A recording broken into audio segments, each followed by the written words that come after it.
Hi everyone and welcome back to the 25th Taiwan news related video on this channel. We're gonna get started with the news right away, but first I thought that we could just do a 25 episode special and also focus on some more Lukas related news updates. That's right, 25 videos, and now 5 months ago I decided to start making these a little bit more news related videos, and I have to admit these are my absolute favorite videos to make for a lot of different reasons. One, I actually don't have to leave my studio and try to climb a 3,000 meter tall mountain. Two, it actually gives me a little bit more insight on what's actually going on here in Taiwan as well. Because I know a lot of you who are actually subscribing to my channel, you are subscribing because you want me to go out and actually explore Taiwan, not only sit here at home in my studio talking about it. But during these colder, a little bit more rainier winter months, I haven't really been that intrigued trying to leave this very comfy, warm, sound isolated studio. But with the spring and summer hopefully just around the corner, I will try to once again go out and explore Taiwan a little bit more. And I also just have to mention that when I started this Taiwanese news related videos, I had no idea that the rest of the world actually is talking about Taiwan as much as they are. Taiwan is continuously popping up in global and international news, and if we would take something like a traffic light to symbolize the amount of how much the rest of the world is actually talking about Taiwan on a weekly basis, then I think that that traffic light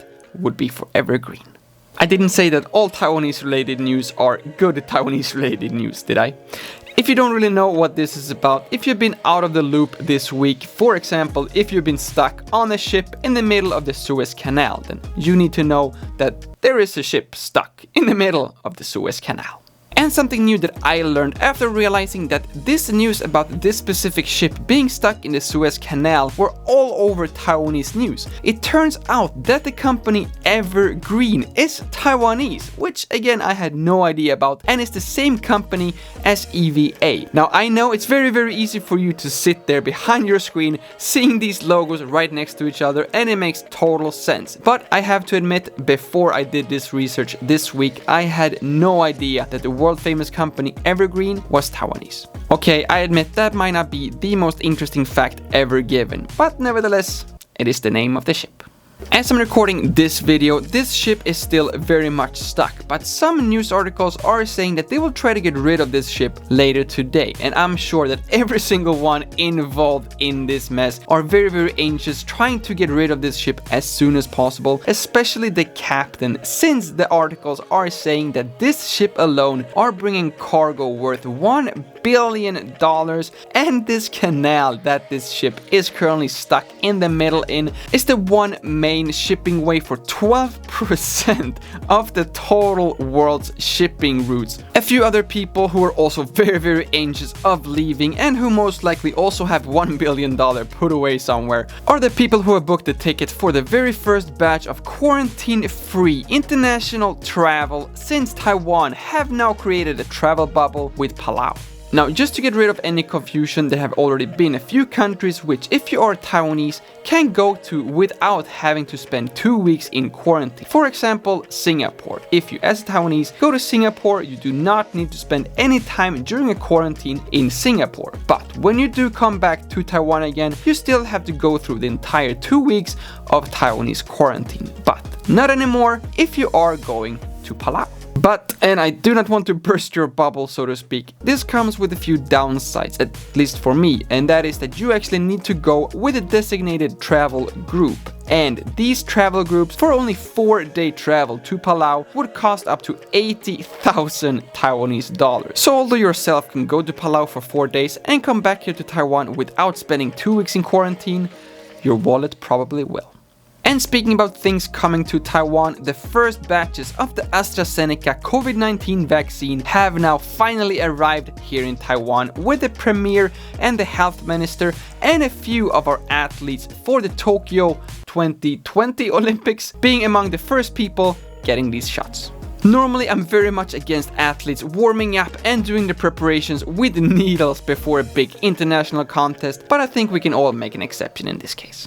And if you did not know, AstraZeneca is actually half Swedish, since it is a merge between the Swedish Astra AB and the British Zeneca Group. I bet you did not know that, just like I did not know that Evergreen was Taiwanese. But something that I think that neither of us knew is that Taiwan, the country with the slogan Taiwan #1, and who became famous and referred to as the country with the masks for the entire 2020, might actually be the only country in the world, at least to my knowledge, which have a case where the government have been forbidding wearing masks. Now, I should clarify that the Taiwanese government have obviously not forbidden its citizens to wear masks in general, but this is a case down in Kaohsiung, where a person who claims to be working for Din Tai Fung was not allowed to use any of his 100 recently purchased masks because they, according to Din Tai Fung, went against the company's dress code. So this went all the way up to Kaohsiung City's Labor Affairs Bureau, who agreed with Din Tai Fung, saying that a mask is actually part of a company's dress code. Now, I know what I personally think about this, but I'm actually very curious to know what you think about this situation. Are masks actually part of the dress code from an employer? Should this be 100% up to the employee to decide what kind of masks they're wearing, assuming of course that all the masks are offering the proper protection? Please do let me know by leaving a comment below, because I'm very curious on where we are standing on this, and also if you would be willing to wear any kind of mask if your employer tells you that it's part of the dress code. And to round off this special 25th edition of Lukas Taiwanese news related videos, I think it's time to once again go back to the more Lukas focused news and updates. Now, unfortunately, if you want to know what I have spent most of my time on the last couple of weeks, then this is it. This is as much information as I can give you right now. I promise we are you have no idea how close we are to revealing what this project is about. Right now, I sadly cannot tell you, but if you are subscribing to my channel, and especially if you have already hit that bell so you get notified when I release new videos, then I promise, very soon, this will make a little bit more sense, and I cannot wait to finally start sharing this, which have been a very big part of my life this last couple of weeks, and I've just been dying to tell you every single time I have a camera in front of me. But very soon, this you see here will be a very big part of my life, and also hopefully this channel as well. But I am also spending a lot of time working on another project, which I can share everything about. The only downside is that it's not really 100% clear. That is the coffee Juan Dao I am planning, and I just want to take a couple of seconds and explain that this might not be a traditional Juan Dao for me personally. What I want to do is to make one video series where I go out and explore the entire Taiwan with a coffee theme, because Taiwan, if you did not know, are actually world famous for their coffee industry. There are several world ranking baristas, and also a very highly reputable coffee bean industry in Alishan, which is something that I hope I will be able to discover, to learn everything about myself, and also to introduce to you guys. And behind the camera, this has actually already started. I met up with several cafe owners, coffee roasters, baristas, you name it. And a lot of you by now should know that I love coffee. I drink too much coffee, to be honest, but I don't really know that much about coffee. I know that latte comes with milk. I know that Americano does not. That is pretty much it.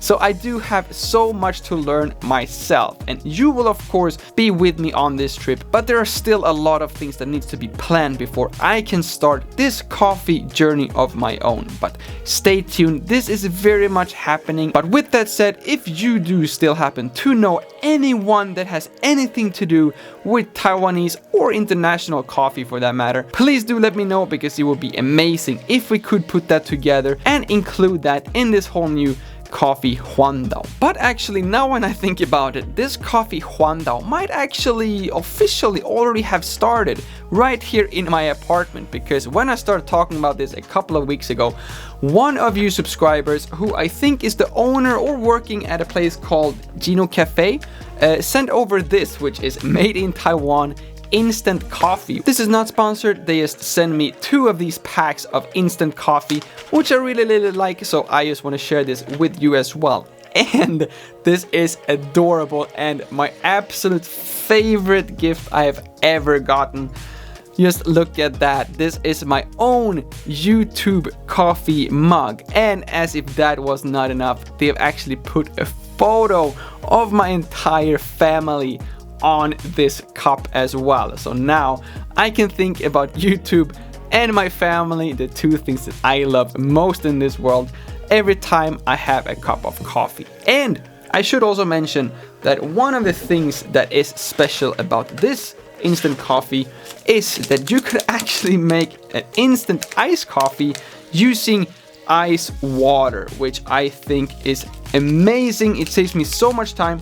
I didn't even know that that was a thing, actually, to be honest. Cold water, you can get a very nice cup of ice coffee right away without needing to heating up the water or anything like that. But if you're a subscriber and you are very much aware of my coffee addiction, then you know that I also prefer to have milk in my coffee. And by pure coincidence, I happen to have in my hand Swedish oat milk, which come in my absolute favorite color of all time, orange packaging. It's almost too good to be true, and it starts to raise some questions. Is this just a happy coincidence, or was this somehow planned? Well, I see on my watch here that we are now reaching the end of this video, so although I very much want to tell you everything about this Swedish oat milk in this very nice, beautiful orange packaging, I guess that sadly that has to wait for another video.